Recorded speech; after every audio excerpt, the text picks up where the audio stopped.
Good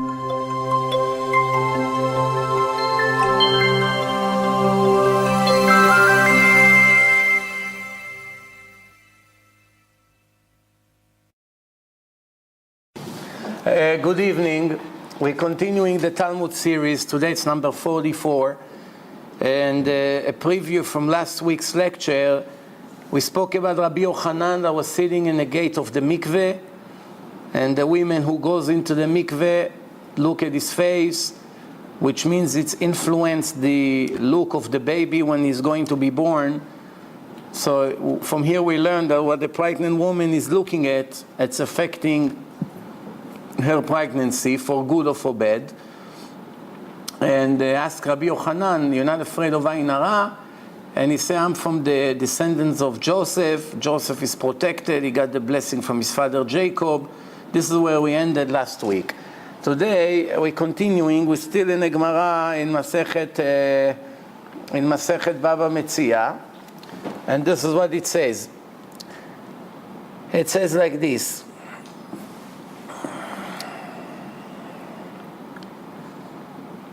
One more thing actually that we said last week, the story of Rish Lakish, that he saw Rabbi Yochanan in a lake, he jumped, and then he ended up marrying his sister. That's where we ended last week. Then today I would like to continue from where we ended last week. And the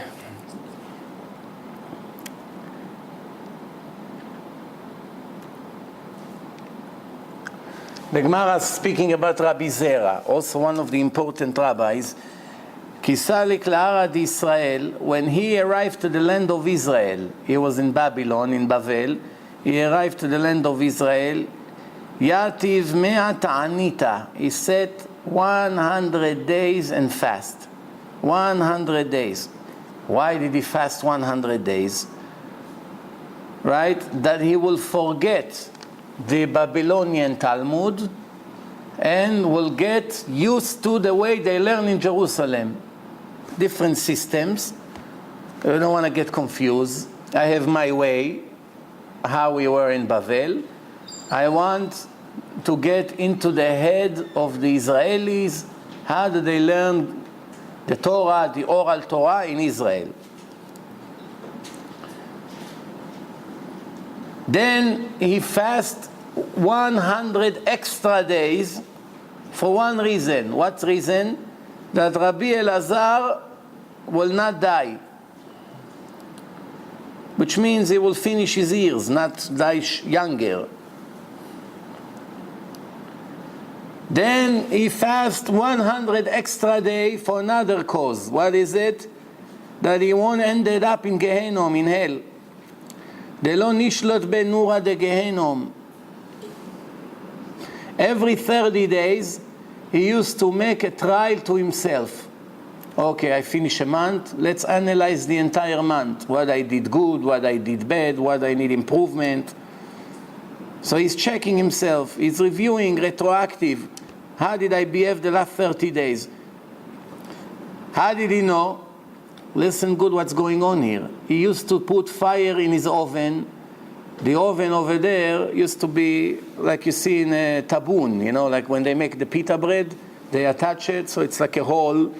It's a hole in a ground, and the side of it, it's either cement or whatever they cover it with ceramic, all kinds of ways, and then they put pieces of wood in the bottom, and they make fire, and that's how it is. And he used to enter and sit inside the oven while the fire is on. Fire is on, and he wants to know. He said, if I get burned, that means something I did wrong in the last 30 days. If I sit there for a few minutes and I don't get burned, that means I'm okay.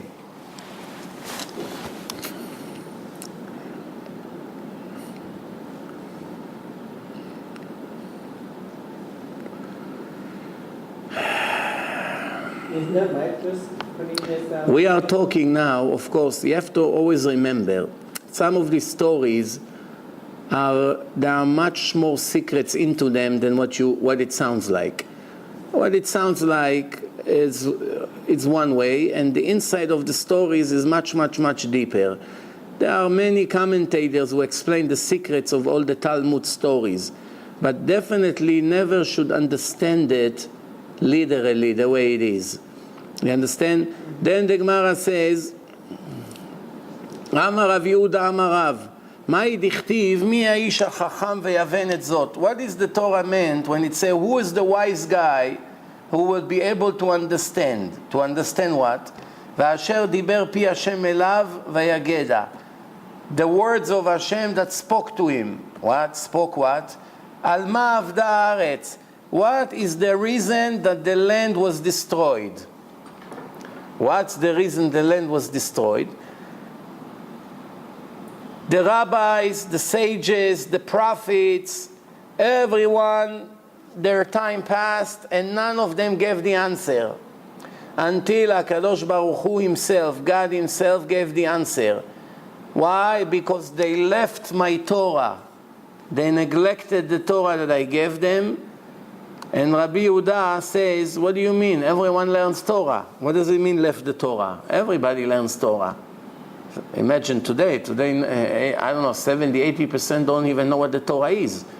But in those days, everyone was learning Torah. So why did God complain? Complain about what? So he says, Shelo birchu b'Torah tchila. Why? The Torah wasn't important enough for them. Yeah, they learn.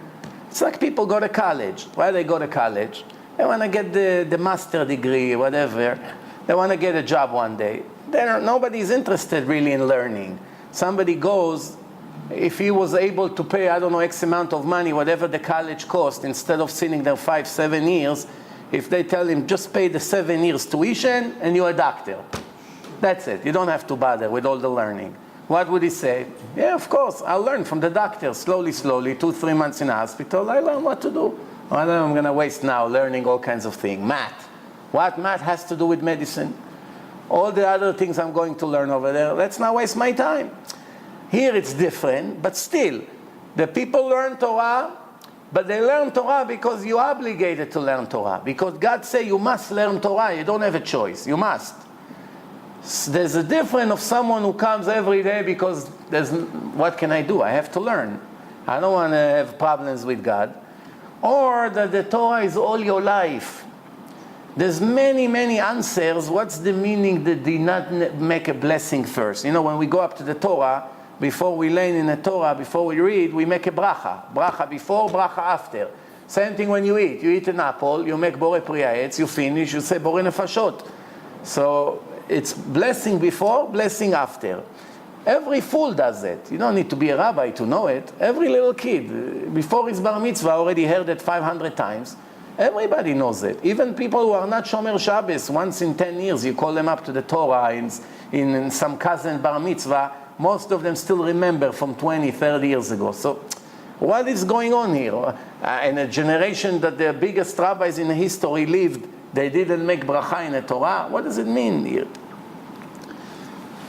Shelo berchu b'Torah tchila. So now the Gemara give all kinds of things, and one of them is like this: Kol hamaktin atzmo al divrei Torah. Someone who knows a lot of Torah, but he makes himself nothing. No show off, no special outfit, no special hat like the important rabbis. None of these things. Nothing. He walks in the street, you don't know. You see him in a grocery, he walks with the bags. Mamash like nothing. He knows the whole Torah. No servants, no people who drive him. He doesn't drive in a special driver, take his stuff, this, that. No, very simple. Who was like this? Rav Ben Zion Abba Shaul. He's already in his 60s. Almost nobody besides his personal students knew about him in the whole world. Why? He did such a good job hiding himself all his life that only later the Ashkenazim discovered him, and from there he became famous all over the world. But he almost made his entire life staying anonymous, when in reality he was one of the top 3 people in the whole world. And he was hiding himself so great that only his personal students were crazy about him. because they knew he's one of a kind. 1 in 100 years you have someone like this. But even when people saw that he's brilliant, they asked him, who are you? Where are you from? Where you teach? Where? So he used to say, no, I'm teaching a Ram. You know what Ram means? Ram means I sit on a table with 2 or 3 people in yeshiva and teach them a little bit Gemara. He was making 99% of his... He used to get on a bus, the driver didn't know who he is because he wasn't dressed like somebody important. And what big rabbi take a bus bichlal? In the previous generation, they were so humble, they didn't see anything wrong of sitting in a bus, in a crowded bus. Today, you don't really see. Everyone is a big shot today. But Rav Wolbe was a very big tzaddik, sitting in a bus, taking the bus. People saw him sitting in a bus, regular. Rav Ben Zion getting on a bus. They offered him a driver from the government, especially after he became paralyzed. All his life he refused. He didn't want to get a job, he didn't want to get a salary. The religious party in the Knesset, they had a budget, and they was looking to what to do with the monies. They offered him all kind of benefits, he didn't want. Only when he completely became handicapped, then he had a driver coming in and out, driving him a little bit here and there. But most of his years, you look at him in a wedding, when they make kiddushin, he stand with all the people around like ordinary person. If you wouldn't know who he is, you could think he owns the vegetable stores across the street. He get on a bus, the driver throw him a towel, do me a favor, clean the mirror for me, move it left, move it right, and he does it. Imagine. Try to imagine by the goyim that Obama came to some city, and I don't know, the driver is not watching the news, some Amish driver, and he throw a towel to Obama, Barack, do me a favor, clean the mirror for me. You're insulting me, you're giving me a towel to clean your bus? That would be the end of the world here in America. They talk about it for 1 week on the news. For him, it didn't look anything bad. He started to clean. There is 2 kinds of humble people, real humble and show off. What does it mean? Some people being humble, for them it's a show to gain honor, which means it's all a show. Pretending I'm humble and all the time looking around what people say and how much they appreciate that I'm humble. And there are people who naturally are 100% humble, which means it doesn't even cross their mind that something is wrong here. You understand the difference? Many of the humble that you think they're humble, fire are going inside their heart when someone disrespect them or call them with a not respectable title. But this kind of people, mamash like nothing, feel like nothing. Which means, the Gemara says, now let's see, Kol HaMaktin, he makes himself very small. על דברי תורה בעולם הזה, נעשה גדול לעולם הבא. God makes sure that in the next world, he makes him huge. So some of the big chachamim, when they go to Olam Haba, they say, I don't understand. I learned Torah all my life just like this rabbi. He had thousands of listeners, and I had thousands of listeners. So I don't understand. Why when we got to Olam Haba, he's important and not me? So Hashem will answer, he made himself very small, for real. And you enjoy the glory, the honor, the respect. I know how you felt, and I know how he felt. Here is the world of the truth. You get for what you deserve to get. You got it? All right, so so far we got it. So it pays to be humble in this world. Someone who makes himself like a slave. I'm a slave of the Torah. What does it mean to be a slave of the Torah? If you're a slave of a person, who wants to be a slave of another person? If you're a slave in jail, your life is a nightmare. If you have a horrible boss that rule your life and control your life, it's a horrible life. Some people are slaves of their dogs. Most of them are stupid enough not to even realize how horrible is their life, that they have to go in the street and pick up the bathroom of the dogs, the most filthy animal in the creation. They run after them with their beautiful tie and $10,000 suits in Manhattan with a bag, picking up their garbage, taking them to the doctor, this, that. You understand the idea? And they don't even feel how cursed is my life that I'm a servant of a cursed animal. They're actually proud that they are walking around with their dogs and picking up his garbage and all kinds of things like this. Now, we're not talking about this. When you are a slave, a servant, this is a better word, a servant of the Torah, not only it's not humiliation, that's a great honor. How lucky you are to be a slave and a servant of the right thing. Now, what does it mean to be a servant of the Torah? What does it mean? To be a servant of the Torah means that no matter what are you busy with, the Torah will always come first. You heard that tomorrow they're going to make a lecture. You're going to be the first one. You make sure the chairs are there. If there's food, so you set the food on the table. You set the air condition. You clean the place. You pick up the garbage. Everyone goes. You take the garbage. You clean the shul. I don't know, you need flyers. You know there's a shiur. You run for the whole day. You put flyers everywhere. You make phone calls to people. Nobody asks you. Why people have to beg you to do? You have to be a biggest fool not to take advantage on this opportunity. If you work, you work. Talking now, you have an hour or two. You don't need anybody to beg you. It has to be something that every Jew has to feel an obligation. Why? I am a servant of the Torah. A good servant doesn't wait for every little thing that his master giving him an order. What's the difference between a bad servant and a good one? A good one is looking what to do for you, master. No, give me something. And a bad one is only always looking to avoid work. But in the long run, every master can tell the difference between good servant and a bad one. And what happened, usually, one day when the master died, after 20 years, he had two servants. One horrible and one good. And he have $1 billion. What normally happened? He writes in his will, $20 million to Reuven, the faithful servant, 20 cents to Shimon, the horrible servant. Now Shimon paid the price for the 20 years being, in Hebrew we call it Rosh Katan, small head. There are two kinds of people, Rosh Gadol, big head, small head. What does it mean, big head? Big head means he understands even what he doesn't pay for him to understand. Rosh Katan, it's like in the Israeli army. You only understand what you don't have a choice. Which means, if I won't understand what my commander tells me now, I'll be in the jail tomorrow morning.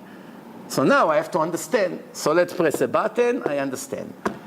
This I don't have to understand, I can go around it, I'm dumb. 1 hour I'm dumb, 1 hour I'm a genius, depend on my convenience. This is the difference between a crook slave and a faithful one. So now, when you serve people, no, I understand why you're trying to avoid. But when you serve the Torah, what do you serve? A piece of paper, a book, a scroll? What do you serve? You are becoming the servant of the creator of the world. Why Yoshua ben Nun was the one who took the place of Moshe Rabbeinu? There's so many other Chachamim, 70 other Chachamim, prophets, each one of them is holy. Yoshua wasn't even the top one. Why? He was a real servant of the Torah, cleaning the shul, taking the garbage out, putting the benches. This is the reason why the Torah said that he became the leader after Moshe Rabbeinu and spoke to Hashem. What got him to this position? Besides all the Torah he learned, there were many like him. You care. You're a real faithful servant of Hashem. Why? You do even what you don't have to. What you have to, you have to. What you don't have to, that's a big thing. Everybody knows that when, let's say you have to pay extra taxes, they make rules. That's it, the new rule, you have to pay this year an extra 5% tax. People pay this tax, not because they're good people or they're honest or they're decent, because they're afraid to go to jail. They know, as soon as they open my file, they know I didn't pay this 5%. What can I do? Someone who besides the 5% say, I want to give something for the community, here is an extra 5%. 5% you want, I see that the city is in crisis, let me give an extra 5%. He's going to be on the news. Nobody else will be on the news. Only the one who gives from his own will. This is what it is. So the Torah says, the Gemara says, someone who make himself like a slave for the Torah in this world, when it comes to the next world, he is the most free person in the afterlife. Everyone wants freedom. United States, the land of the freedom. Freedom, freedom, freedom, and everyone here became slaves of their dogs or of their work. One of the two. But over there it's real freedom. Real freedom. Someone, the Gemara says,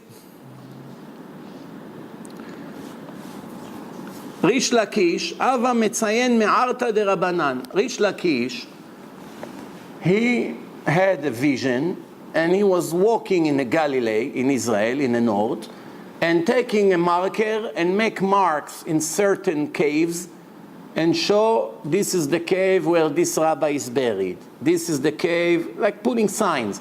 The cave of this rabbi, the cave of this rabbi, the cave of this. When he arrived to the cave, they used to bury bodies in caves. If you go to the north of Israel, you see Abaye and Rava inside the cave. Yonatan ben Uziel all the way down in the valley. This is the way it used to be.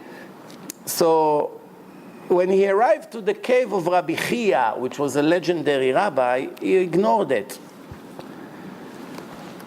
So the Rabbi Chia with his soul is already in the afterlife. He's already in the next world, in heaven.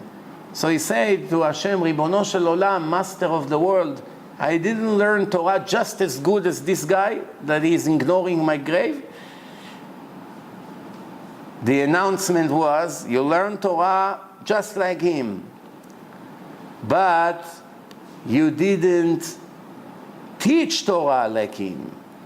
There's one thing you learn Torah, one thing you share your Torah to others.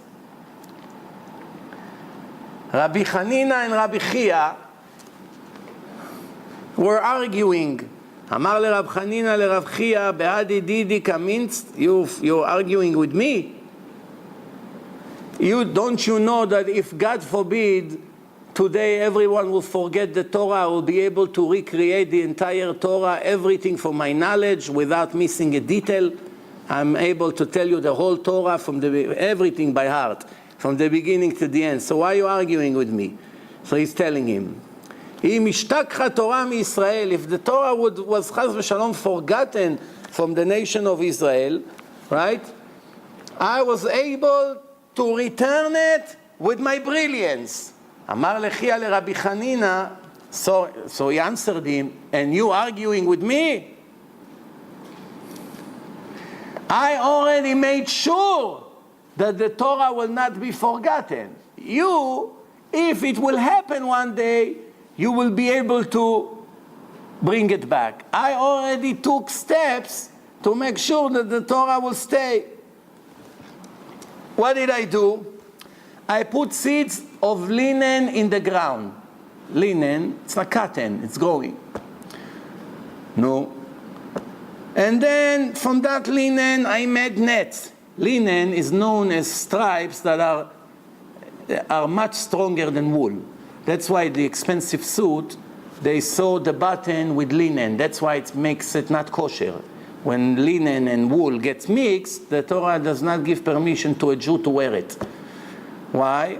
There's reasons for it. One of the reasons is because Cain brought linen as a sacrifice, and Hevel brought wool from the sheep, and Hashem accepted the sacrifice of Hevel, and Cain murdered Hevel from jealousy, and Hashem said the first murder in the creation happened because of a wool and a linen.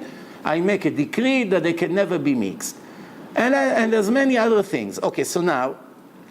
So now he make nets, and with these nets I catch the deer. It's very hard to catch deer. You cannot run after them. It's also very hard to shoot them. So one way is you stand on a tree, the deer walks by, you throw a net on him, it gets stuck to his leg and he falls. And that's how you catch him. And then I take the meat of the deer. After I catch him, I slaughter him, because it's a kosher animal, and I give the meat to the orphans, kids that, in orphanage home, The parents are not around, so, I feed them. And what do I do from the leather? After I slaughter, I remove the leather. From the leather, I make the scroll of the Torah. I make the scroll, I remove the hair, there's a whole process. And then I take a feather, or a cane, or a straw, and with that, I write the entire Torah, the 5 books of Moses. And then I bring it to the city. I brought it. This means everything he says now he already did. I brought it to the city.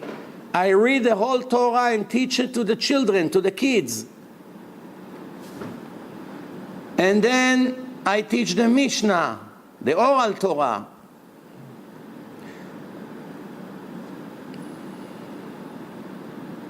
And that's how I made sure that the Torah will never be forgotten from the nation of Israel. This is what Rabbi Yehuda Nasi said in his speech. How great are the actions of Chia. Chia, this is Chia, the special Chia, Rabbi Chia.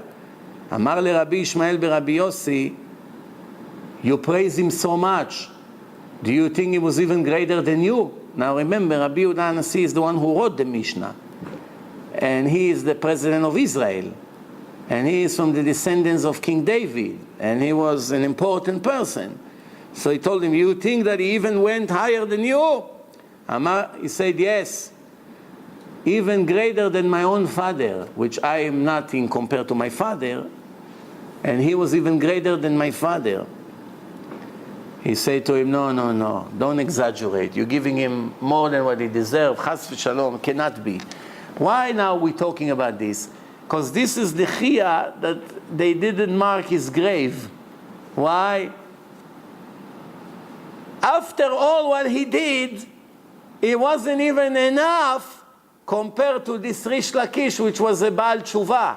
He used to be an ex-gangster, an ex-criminal, and then became a big Chacham. And he gave his life for the Torah and was teaching to others.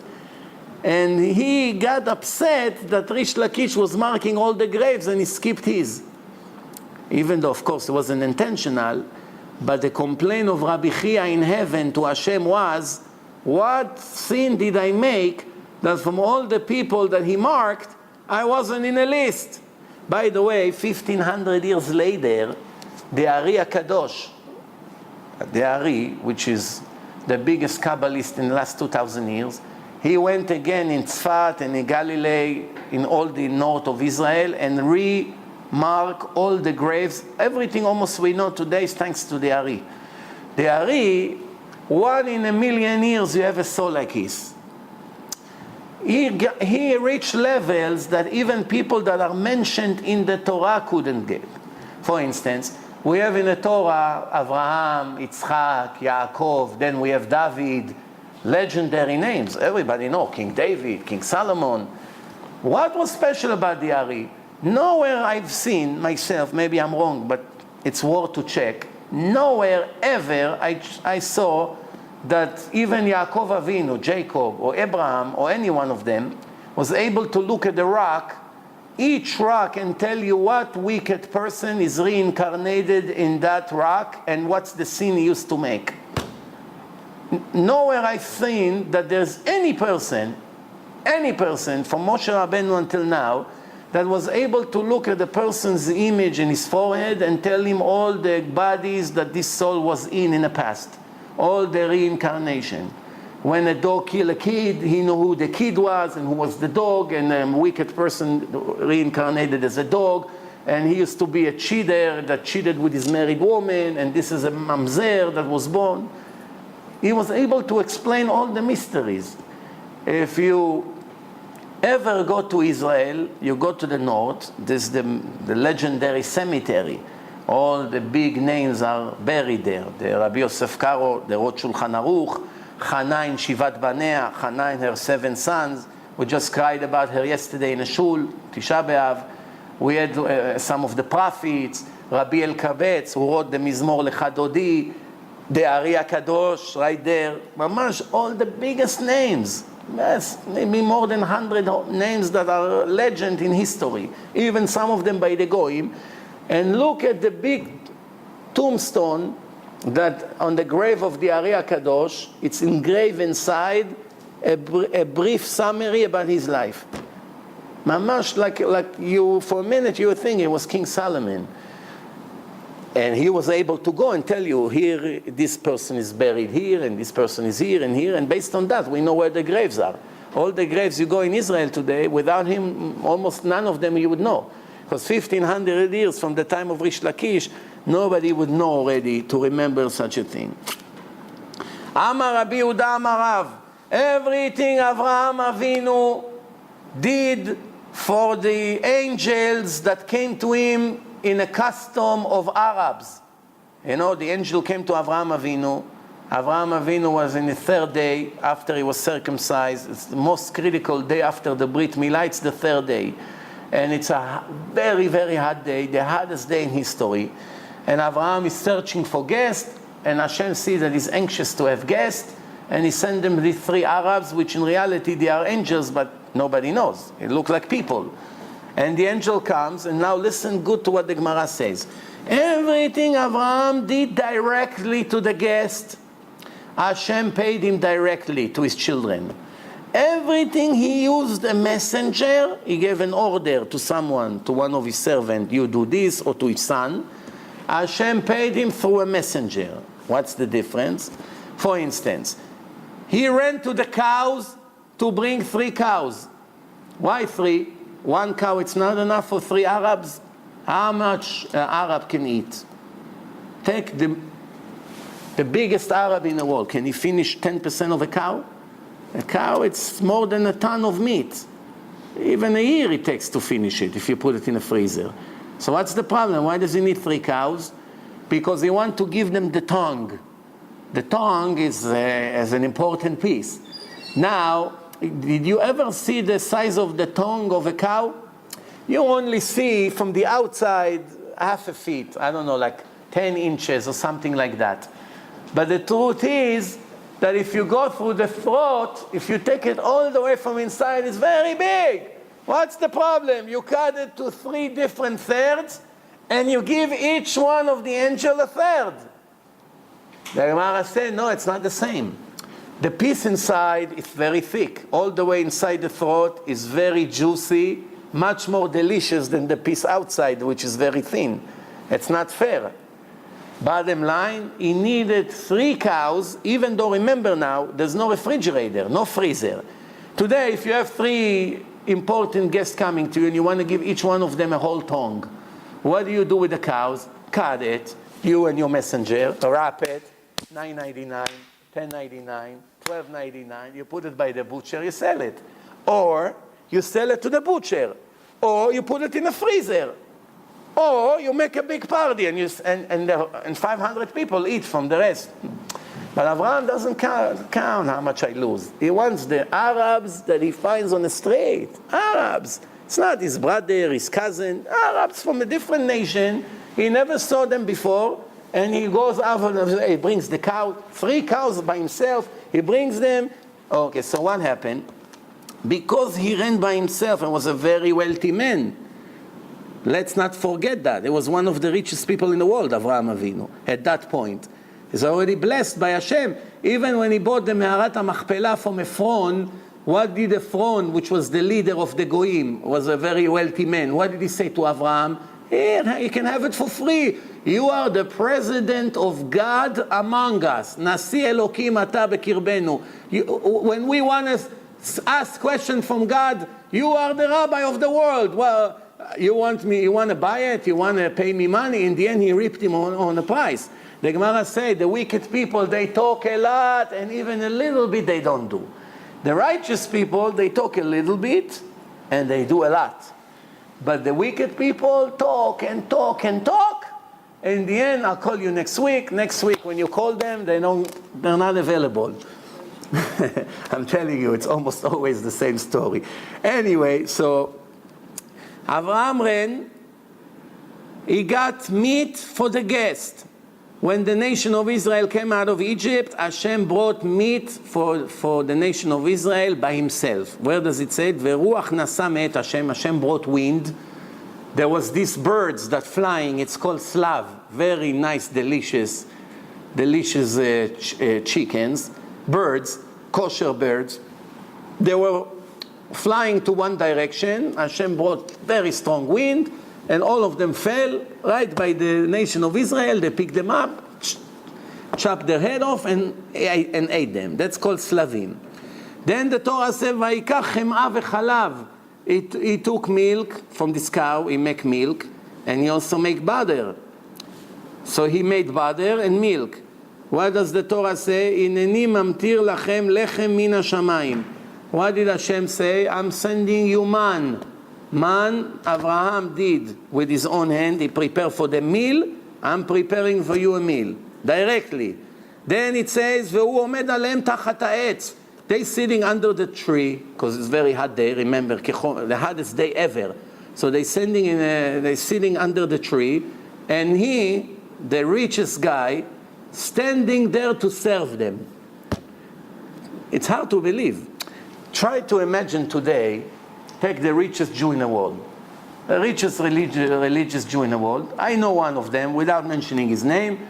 He worth at least $7-8 billion. Some say 10, some say 15. Let's agree on 10. It's true that particular Jew is very, very humble as well for his wealth. And in Shabbat, he runs and serves the people. Even though he have six servants are helping, but he himself. I was one time, I did a Shabbaton in his house, and then Seudat Shlishit, I took a regular plate. And he got upset. He said, Rabbi, on Shabbat we eat on gold plates. Gold, real gold. Gold cups, gold plates, Lichvot Shabbat. I saw plates.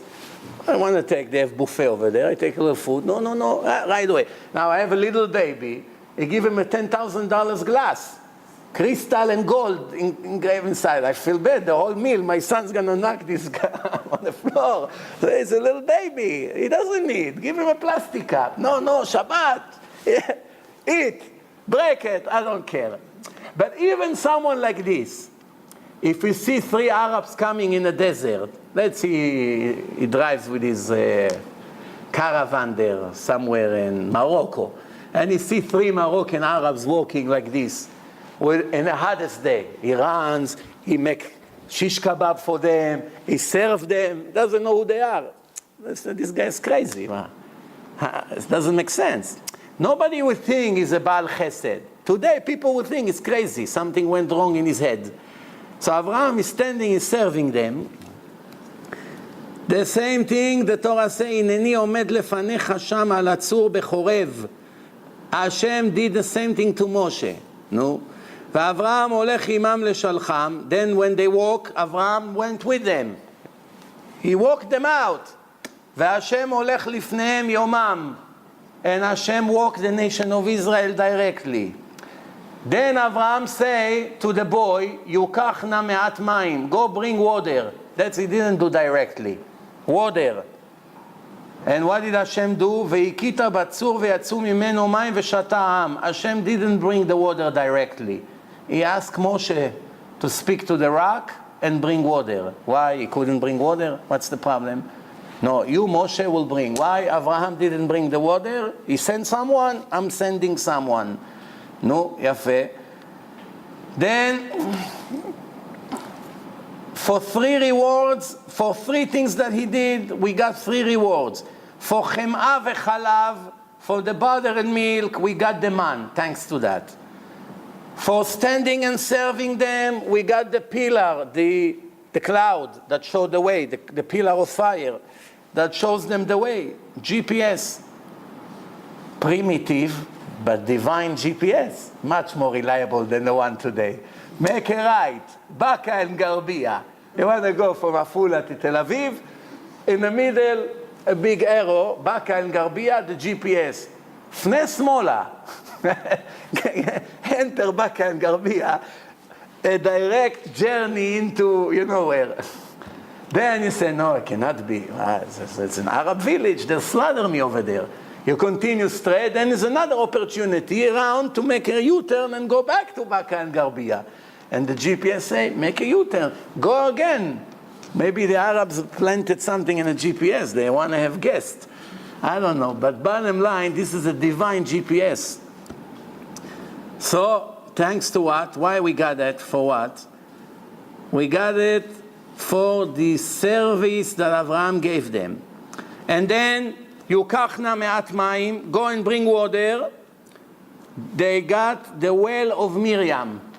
The well, there was a well. As long as Miriam, Moshe's sister, was alive, there was water. But the day she died, the well got dry. And then the complaints began. Amar Rabbi Anai be Rabbi Ishmael.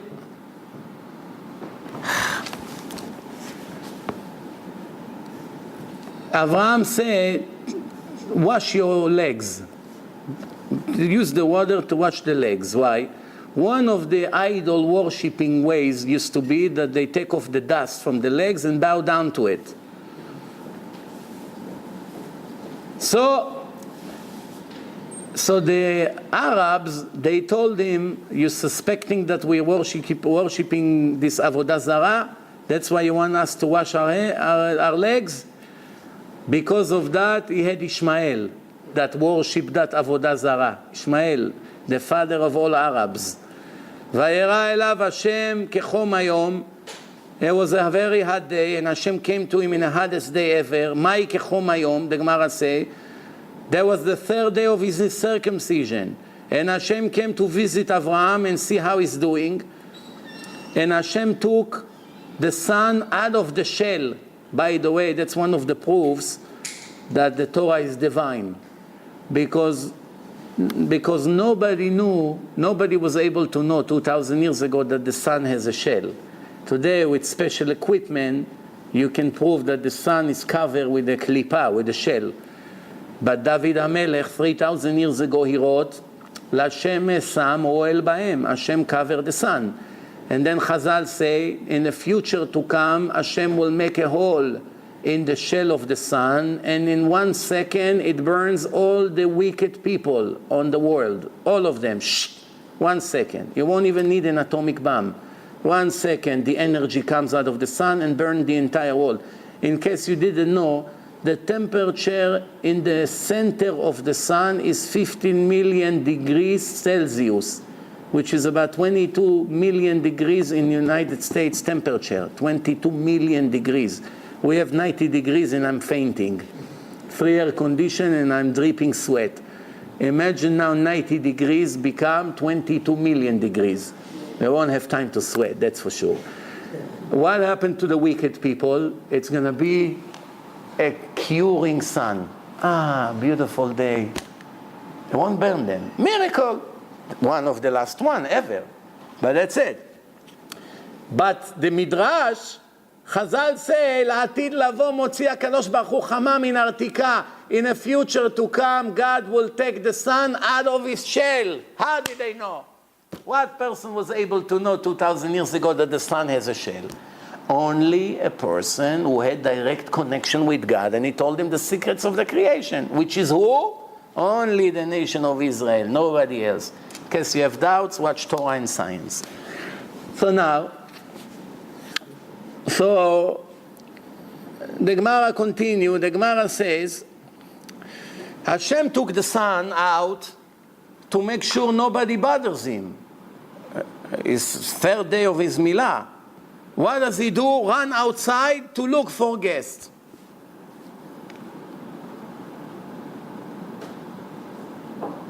Who were those 3 angels that looks like Arabs? Michael, Gabriel, and Raphael. 3 Bukharian Jews. You ask every Bukharian, what's your name? You expect Michael, Gabriel, or Raphael. That's the most common names. I always claim the Bukharians are all angels. I'm not being sarcastic, I mean it. Sorry, Ilya. Next time tell your parents to call you in the right name. But Michael is the one who came to Sarah to tell her that she has a baby next year. Raphael is an angel, is in charge of medicine. After he went 17 years in Harvard Medical School, he got his diploma. Now he's in charge of all medicine in the world. Raphael, the angel, he came to cure Abraham after his Brit Milah. You know, there's a sgula in the day of a Brit Milah. If there's a circumcision, there's a sgula for cure. Why? Because Eliyahu Navi is coming. Eliyahu Navi is coming to the Brit. There's a sgula to get cure. So what happened one time, there was a rabbi, he was invited to be a sandak. Some Rebbe, so he came to a Brit, and he's waiting for them to bring the baby. 20 minutes, half an hour. He asked, where is the baby? What, something wrong? They say, no, the father of the baby is between life and death. They're waiting for him to die first. So he said, what kind of stupidity is this? The opposite. Let's quickly do the Brit Milah. Eliyahu Navi is going to be here. We all make special prayer. Maybe he's going to get cured. So quickly they changed the plane. They brought the baby. A miracle happened and the father came back to life. And he stayed alive. Why? It's gula. By the way, you should know, if you ever have a circumcision, for instance, if it was on Shabbat you make it in a house, because you cannot carry the baby, taking him to places. There's an infant. So you make the circumcision if you have a private house. If there's room, it's good. You make it in your home. It's very good. 3 days after the Brit Milah, the house is blessed with the spirit of Eliyahu Navi. 3 days, the spirit of Eliyahu Navi stay in a house, which means even when people left, the chair of Eliyahu, don't rush to get it back to the shul. Leave it in the house for 3 days. You can sit on it, you can read Tehillim on it, because the spirit of Eliyahu Navi stay where the Brit Milah is for 3 days. Then the third angel was Gabriel. What was his job? He go to destroy Sodom and Gomorrah. Every angel has a job. One angel does not do 2 missions. Only 1 mission. Whenever Hashem sends an angel to do something, 1 mission per angel. He doesn't do 2 things. He does this, so he does this. And there's another angel for this, and one for this, etc., etc. Amar Tzorat HaChotem v'Tzorat HaOzen. Listen good now. Now I'm going to tell you secrets about life. Not me, the Gemara. We're still in Masechet Baba Metzia. It's the last from Baba Metzia, and then we move on to Baba Batra. How do you call it in English? What we take out of the nose, you know, the people who pick their nose, the things that comes out. Huh? Well, I know my wife call it boogies with the children, but what's the real name for it? Snot? No, snot is the wet one, the dry one. There's no, what kind of Americans you are? No. Huh? All right, so whatever comes out of the nose and whatever comes out of the ear, right? The dirt that you clean with the... Yeah, so what's with this? Too much of it is not good for the health. Little, that shows that you're healthy. If you have a lot of them, something is not good with your health. If you say a lot of them in a year, something in your system is not good. But a little at a time, once in a while to clean, it's good. Then, every sickness that a person gets is not in his hands. Don't eat your heart. Oh, if I would do this, if I would eat that, I wouldn't become sick, except catching a cold. If you caught a cold, it's your neglection. You neglected your health. You went without a coat. You're standing in open wind. You know, air conditioned too hard. You know, you sweat and you go into the car. You put full air condition. You brought it to yourself. That's nature. Nature is nature. any other sickness, such as cancer, kidney problem, heart problem. Heart is not because you eat tons of cholesterol. It's true that the Torah say to watch the health. Yes. But don't ever think that life and death is first about your, nature, the things that you do in nature, and then the spiritual. Wrong. If there are people who never touched a cigarette, die 40, heart attack, 50. Someone smoked 70 years, 90 years old, still walk like a lion. Yep. You don't know, people with very high cholesterol live long life sometimes. People with no cholesterol, all of a sudden something happened. People who jog all day in Central Park. You touch their bodies like touching a medal. There's no fat, all muscle. Why? All their life jogging. They cross the street, a car comes, send them to Gehenom Express. And then a guy never practiced one day in his life, doesn't know what's to jog, to run, to lift weight. You see him walking in Borough Park, 105 years old, never jogged 1 minute in his life. There is nature, but Hashem is always come first. Now, cold, it's a different story. We have a verse that says, צינים, פחים, בדרך עיקש, שומר נפשו ירחק מהם. Don't be stubborn and foolish. Watch your health from צינים and פחים. צינים means, ציני means coldness. Stay away. Someone who watches his health should stay away from cold. Okay. Rabbi Elazar say, there is another sickness called mara. It's a sickness called machala. That's, by the way, in the modern Hebrew, how do you say sickness? Machala. Chole, it's a sick person. Machala, it's sickness. Here comes from this Gemara in Baba Metzia. Machala. 83 sicknesses depend on the mara. Mara, I think in English it's gallbladder. Gallbladder. There are 83 sicknesses who the source of them is in the gallbladder. And there is one cure for all of them. You can protect yourself from all these 83 sicknesses. How? You eat every morning bread, even one slice of bread. 1 ounce of bread, it's enough. You don't have bread, you eat cookies, which is also like bread. Cookies, cake. Something with a dough that was made from a dough. And drink water. Remember, glass of water in the morning, half a slice of rye bread is already 1 ounce, if I remember correctly, or half a pita bread. That's already 28 grams, 1 ounce. You eat it, and it's automatically a vaccine against these 83 sicknesses.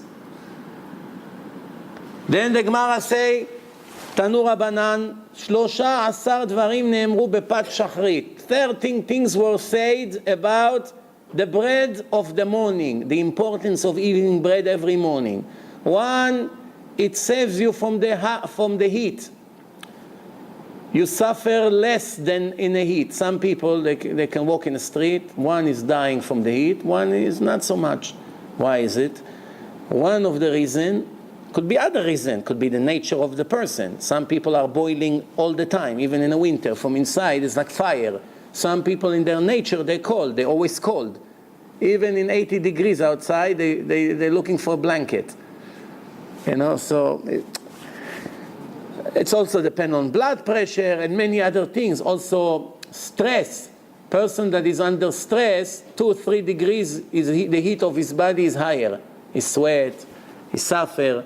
But someone who's very well, his business is booming, he's healthy, $1 million was just wired to him, he sits, enjoys cigarette. What's going on? Someone like that doesn't sweat. Why? It's okay, it's relaxed. But now we're talking the importance of pat shachrit, of the morning bread. It saves from the heat. In the winter, it saves from the freezing weather. So it does 2 opposite things. It saves you from extra heat, it saves you from extra cold weather. It saves from the zikin, all kinds of demons, and umina mazikim, which is a different kinds of demons. Machkimat peti, improve the ability of the brain to understand. That's why very important before you send your kids to school, to yeshiva. If you send them to public school, don't give them bread. It's better they don't understand anything. But if you send them to yeshiva, give them bread in the morning. So is it after davening? Huh? It should be after davening, they should have the bread. After davening, yeah. So, machkimat peti, makes you wise, clever, wisdom. Zoche badin, if you have a court case today, it helps you to win the case. Not if you're a crook. If you're a crook, nothing will help you. You finish the whole bakery. We're talking now, is more chance now that the judge will like you. Right? Zoche badin. Zoche lilmod Torah ulelamed. You have better ability to learn Torah and to be able to teach Torah. When you speak, you are more charismatic.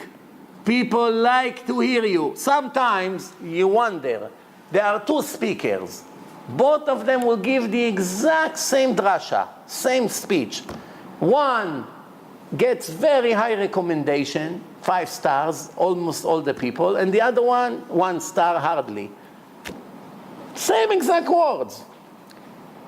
And you say, well, they look alike, they speak the same language. Why everyone like this one and nobody like the other one? There's no way to explain this. Why? This is one of the reasons. Pat shachrit. No. ותלמודו מתקיים בידו. It's improved the memory. What you learn, you're able to remember also.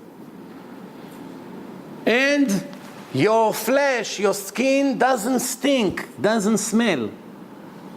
Some people, they just came out of the shower, 500 creams, 2 minutes later, smell like a dead fish. Some people came from the desert after a week with no shower, almost no smell. It's hard to understand. One of the reasons is Pat Shachrit. He is faithful to his wife. His eyes is not for other women. He's very attracted to his wife, and has no need to look at other women. So it's great. So the wife should make sure a lot of bread is going to be on the table. Moshe, come! Fresh bread, hot from the oven. What happened? You're so nice. I'm taking care of my own interest. Eat a lot. No, I'm full. Eat more. Come, I have another bread. Tell me what you think. All morning he's eating. Why? She's worried. He's going to the office now. Then, I'm sure tomorrow a lot of guys will have to eat bread. Not tomorrow. After the lecture's going to be all the wives all of a sudden will start baking bread. What happened? Is Shabbos? Rachel? No, I'm making an experiment. Kill the worms in the stomach. You know, all of us almost have worms in the stomach. Sometimes the baby, you see that when they go to the bathroom, the worms comes out. Today they give pills. Why do you need pills? It's $10 each pill. Eat a piece of bread every morning, you won't need the pill. And one more opinion, but it's questionable. Everything that I said so far, it's according to all opinions. Now there is one opinion, but it's questionable. Some of the Chachamim says, it takes out jealousy. If you're a jealous person, it takes out the jealousy and bring instead love to people. You're jealous, you're always angry at people. Why you got a car? I have to scratch it. I can't. You know, if you had bread every morning, Moshe, Mazal Tov, great car. Wow, you should enjoy. May Hashem give you another car. Enjoy it. Very good. What happened? Eat bread in the morning. What's the connection? Don't ask me. Go to the Western Wall, write a note to Hashem. Please explain. What's the connection between jealousy and bread? Well, memory, I can understand. It's vitamins. I guess it sends the right things to the brain. So this we can understand. Killing the worms, it gives the immune system probably more strength. Certain things we can explain naturally. But what's the connection? Jealousy. Same thing, jealousy. Someone who died and he wasn't a jealous person, the worms have no permission to bite from his skin. His body stay full in a grave. Why? Because the Gemara say, the Torah say, Rekev atzamot kin'ah. The bones, the body of a person become rotten in a grave because of one reason. What? Jealousy, kin'ah. You don't have jealousy. There was one Goya, non-Jew.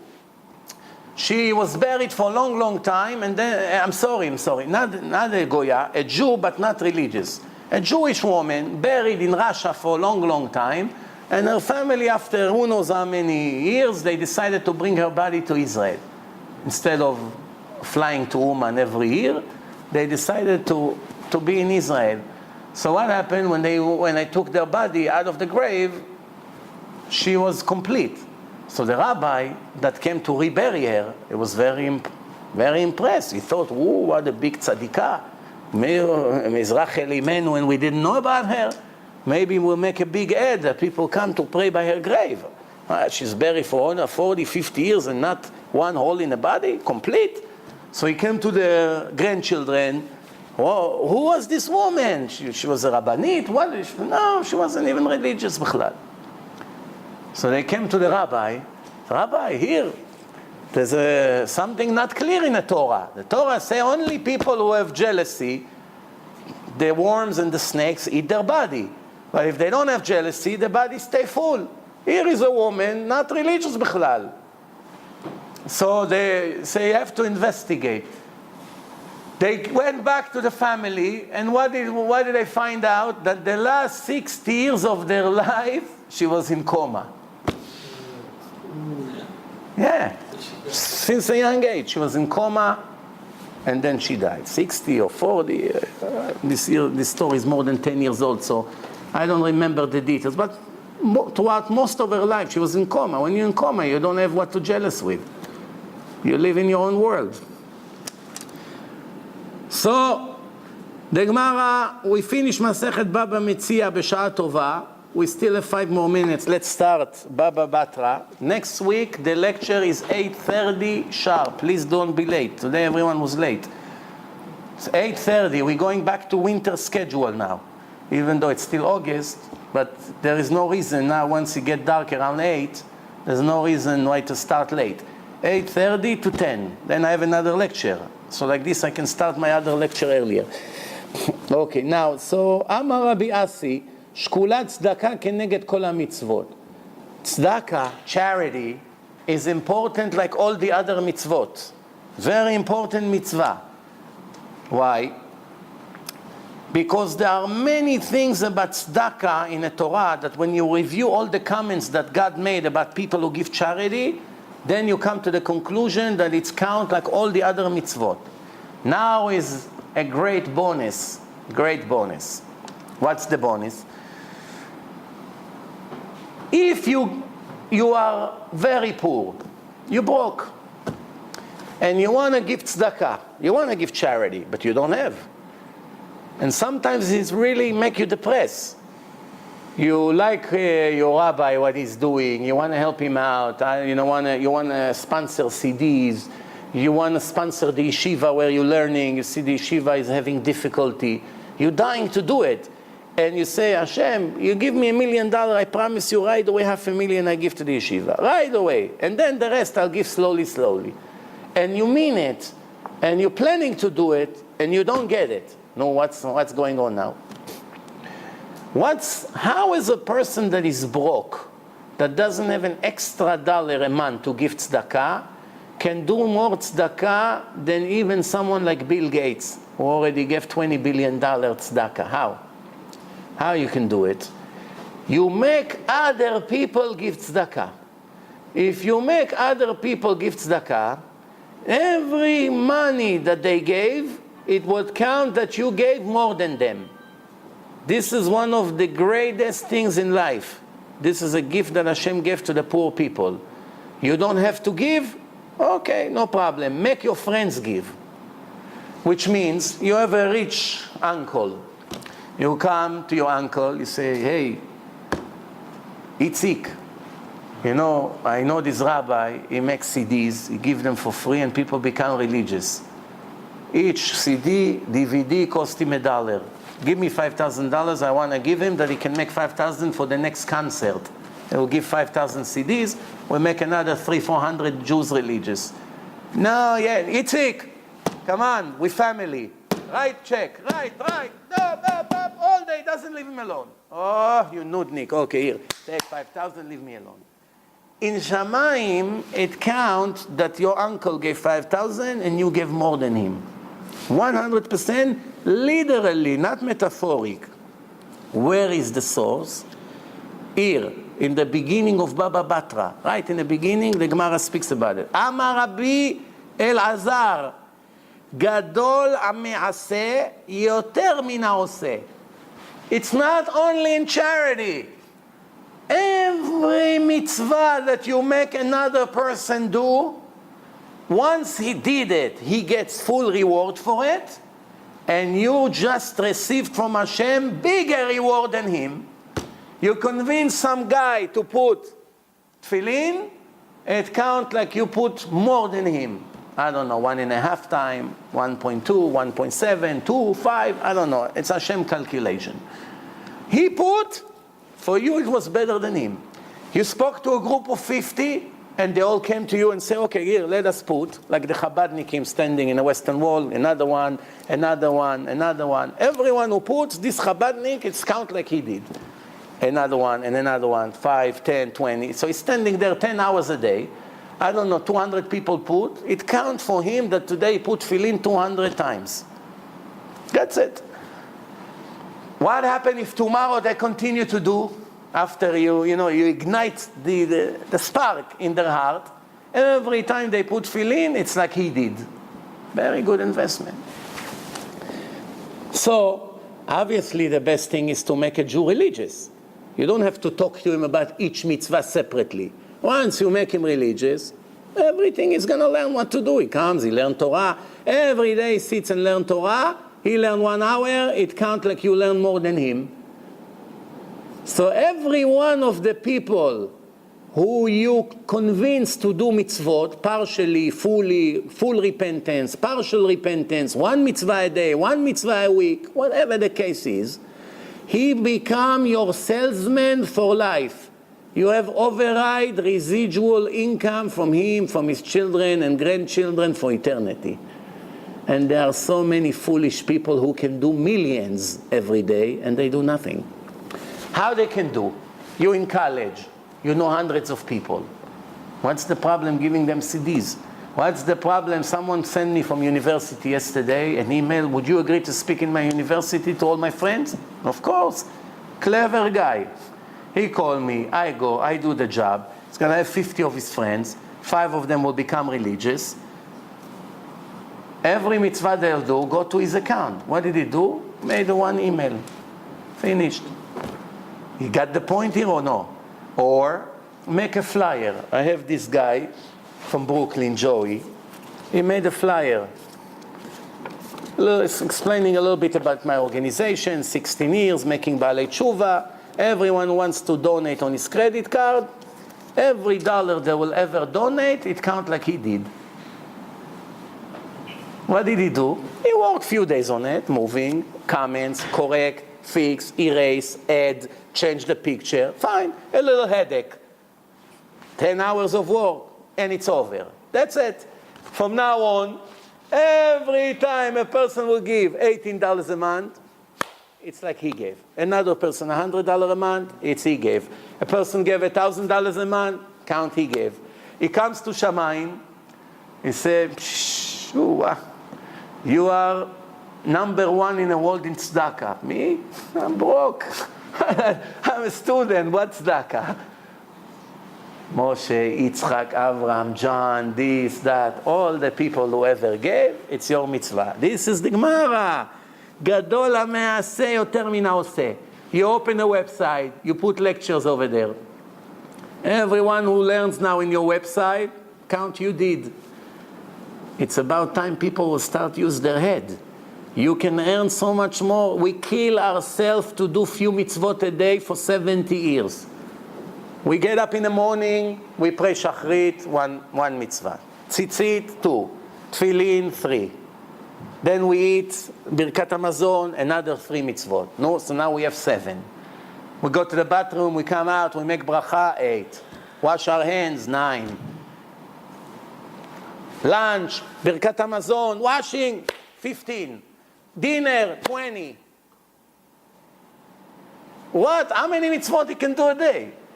But if you start using your head, let others do the job for you.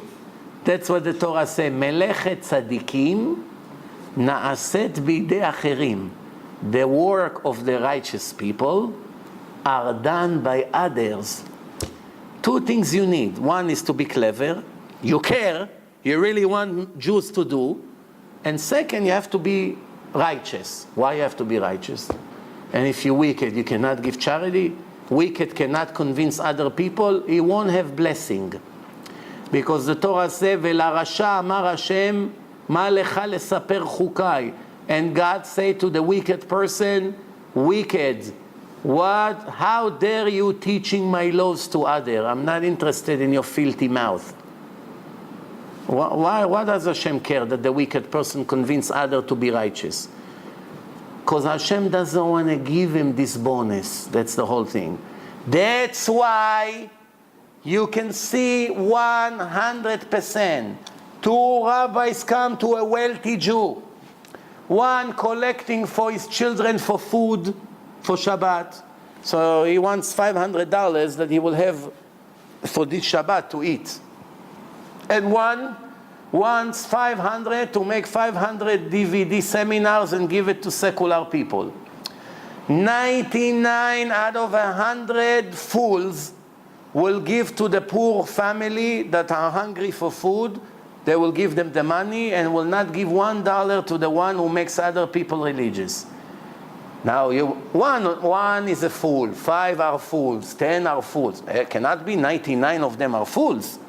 The answer is Hashem is not interested to give them this gift. You give them 1 meal, you give them 3 meals, 1 meal, 1 mitzvah. 10 people, 10 mitzvot. Another Suda, 10 people, 20 mitzvot. Suda Shlishit, $500, got you 30 mitzvot of feeding the poor. Over. That's it. Sunday, it's a new day already. Your mitzvah is finished.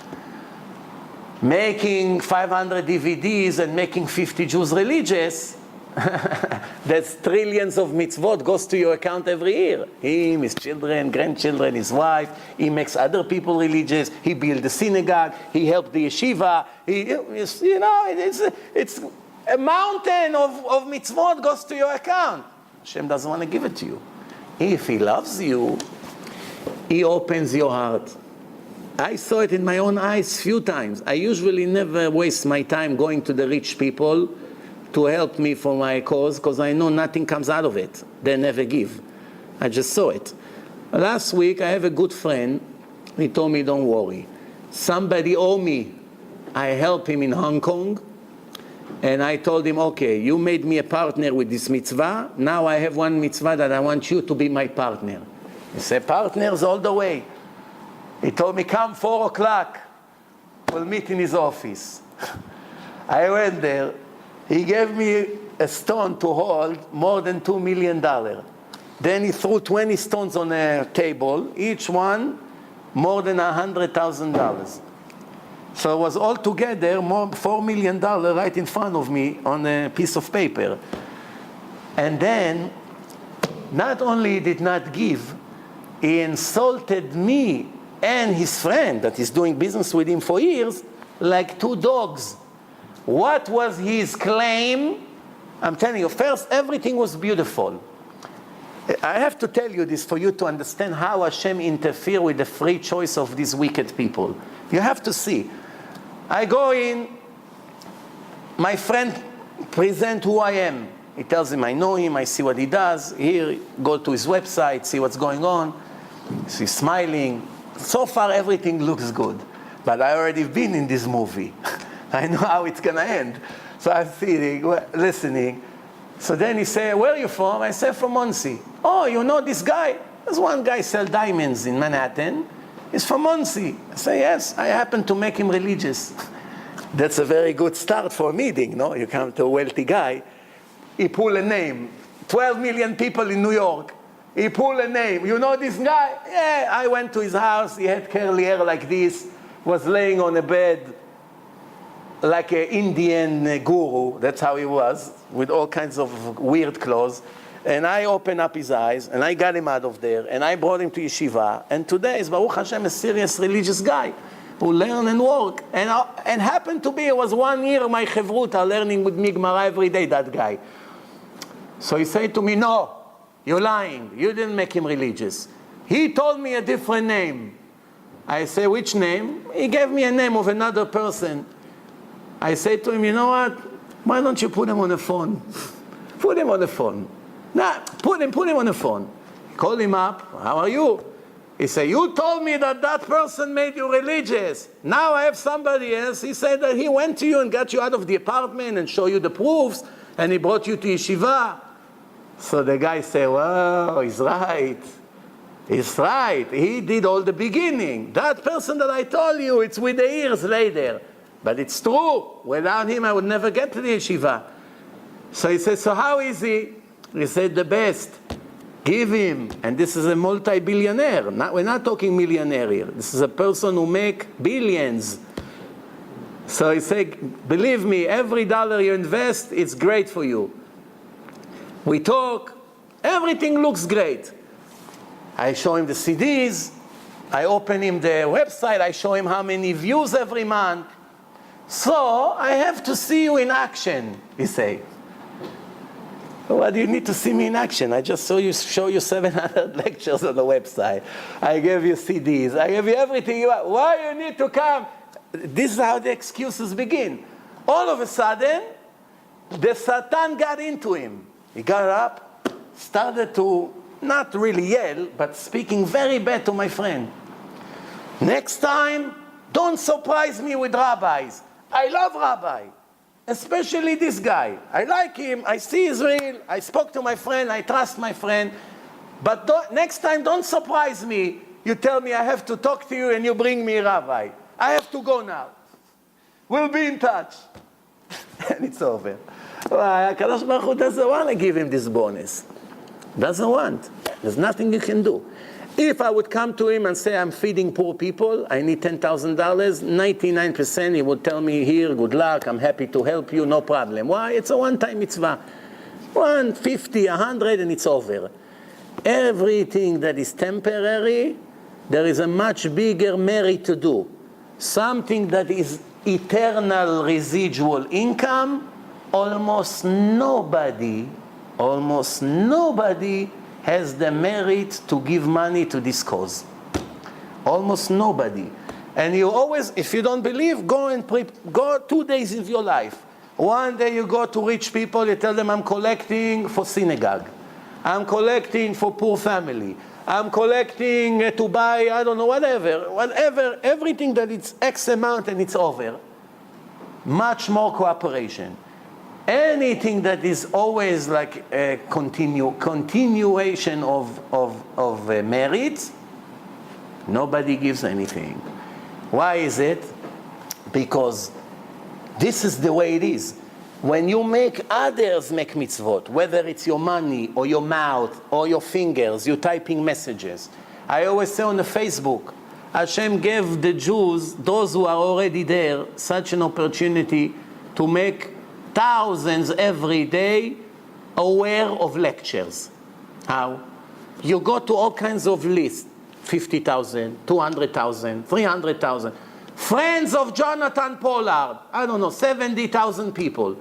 99% of them are goyim, 100% Jews, Jewish name, but have no idea what Judaism is. You put divineinformation.com, the debate between the rabbi and the priest. Don't miss it. Finished. What happened? From the 70,000 people, there is 1,000 curious people. Debate between a rabbi to a priest sounds like good action. They click. Then they go into the website. They begin to listen. From the 1,000, 500 of them would shut it after 20 minutes. And the 500 would listen to the whole thing. And then from the 500, 300 would listen to another lecture. And in the end, 100 people will become religious. And how long did it take you? Exactly a second. Finished. I have on my Facebook in English a guy, Muhammad. Every day he posts 5-6 messages since he discovered me. You know what? I think that this Muhammad, if you read his comments, it would make you more religious than my whole lecture. Why? Because this guy he say it as it is. He say, I don't understand the Jews. Why don't they make jails and put all these secular people in jail until they agree to become religious? Too much freedom to go against God. Too much freedom. You should do like in Saudi Arabia. Jail, religious jail. You go there not religious, you come out religious. They should see the comments he write. The more I learn Judaism, the more I realize how brilliant the Jewish people are. Everyone must watch Torah and science. Now he writes it in different places. Many of the Jews are very impressed. They see someone named Muhammad, and he writes these things. It makes them more curious to see, what's this Muhammad giving me musar? He even begins to argue with some Israelis that he knows. What are you doing? Why you don't keep Shabbat? Now this Israeli doesn't know what to answer. Imagine an Arab guy saying to you, Rasha, why don't you keep Shabbat? It's much more influence than when a rabbi come and say keep Shabbat. Because the rabbi doesn't want to hear. This guy is telling me to keep Shabbat. I guess something is wrong in my head. If this guy is telling me, what did he lose? This Muhammad probably already got million mitzvot to his account. Typing few names, few words, few things every day. You can do the same thing. Everyone can do the same thing. And this is this Gemara, and we'll finish with this. Why? והיה מעשה הצדקה שלום. The act of charity will bring you peace. And the act of the charity will bring you peace of mind. השקט ובטח עד עולם. Peace of mind for eternity. Where is it? Prophet Isaiah 32. For Jews, for non-Jews, everybody know the Navi. Yeshayahu 32, it's a part of the Tanakh. If everyone asks you where does it say that if I'm making others making mitzvot, I'm gonna benefit from it? והיה מעשה הצדקה שלום, ועבודת הצדקה השקט ובטח עד עולם. You give charity, or you make other people give charity, it will bring you a peace of mind. You know what it means, ad olam? Ad olam, forever. Forever. Billions of years is not even the beginning. Ve'amar Rabbi Elazar, and in this time when the Bet HaMikdash Kayam, when the Holy Temple exists, a person pay his repentance fee and the sin is erased, which means he brings a sacrifice. Now when there is no Bet HaMikdash, now when there is no temple, if he does charity, he can get saved. And if not, the Goyim come and force him to give. But it won't count as a charity. IRS. Moshe Cohen, be in our office on Church Street next Monday at 9 o'clock. What happened? What happened? It's an ordinary audit. Why they call you from billion people in the world? Why? Because you're cheap. Every time someone beg you help. The interesting, I forgot, when I went to that guy for showing him to sponsor CDs, when we went out, my friend is telling me, you know where he's going? He's going now to France for 2 weeks vacation. But it's not vacation. Oh, vacation, everyone goes. Not vacation. He's paying $1,000 a day to lose weight. He goes to a place, they lock him in a paradise place, of course. They give him a very small healthy meal, breakfast, lunch, dinner, but very small meals. And you're locked in. That's it, they take away your key, everything cannot come out of the place. So you are paying to be in a golden cage. $1,000 a day because you cannot close your mouth that you want to fresh all day, but you're not going to save your brothers and sisters who knows where they're going to be next week. when they die. But he's going to pay $1,000 a day. Why? Maybe he's going to lose 5 pounds. You understand what's going on here? that reminds me about that. So the Akum come and they take it. And the Gemara says, you should know, in the end, when what you're supposed to lose, you lose. How to lose it is your choice. You gave it to yeshiva, whatever you're supposed to lose in an accident, in medical expense, in IRS problems, in all kinds of things, it came out of what you're supposed to lose. Supposed to lose $1 million this year, and you gave 700,000 charity, you're only going to lose 300,000. And the Gemara says, Rabbi Yochanan, I'm closing the computer. The Gemara says, Rabbi Yochanan had 2 nephews. It's in a different Gemara, but it's belong right here. And he had a bad dream. What was his dream? That the king came and took away their money. So how much? 700 coins of gold. What is it, like $700,000 today? That's what it is. They're going to take taxes. He called up his 2 nephews and said to them, I need you to give charity for this cause, 683 coins of gold. So, Rabbi, you're the chief rabbi of Israel. You are our uncle. You never ask us anything to do. If you call us and give us this amount, we know it's important, it's a lot of money, but we trust you. We give. They gave 683. 1 week later, they come to him to cry. Rabbi, don't ask what happened. The king sent us one of his soldiers. He said that we have to give 700 coins of gold to the king. If not, they take away all our businesses. Like what we call IRS today. So he told them, don't worry. Offer that messenger 17 coins of gold to his pocket, and he will dismiss your file. Rabbi, how are you so sure? He said, don't worry. Just 17, not one more, not one less. 17, it will be fine. They went to that soldier, let's meet. Messenger, okay? We'll give you 17 coins of gold, get off our back. Okay, quick. They gave him the coins, dismissed the file. They went back to him, how did you know? You're a prophet. He told them about the dream. So he got upset. So, Rabbi, why didn't you tell us to give the whole 700 to the yeshiva? Why we lost $17,000 to this guy? We would give. I said, no, I wanted to see if the dream was true or not. How do I know? If I tell you the whole 700, I never know. Now I know exactly 683 you gave. You're still guilty of losing 17 more. And when I told you, that's how I knew to give him 17. What do we learn from this Gemara? What you're supposed to lose, you lose anyway. You might as well not lose it. Give it to the right investment. That when you leave this world, you will have savings that will benefit you in the afterlife. We'll see you, Bezrat Hashem, next Wednesday, 8:30. All the lectures are going back to 8:30 now, Bezrat Hashem. Also the Monday one.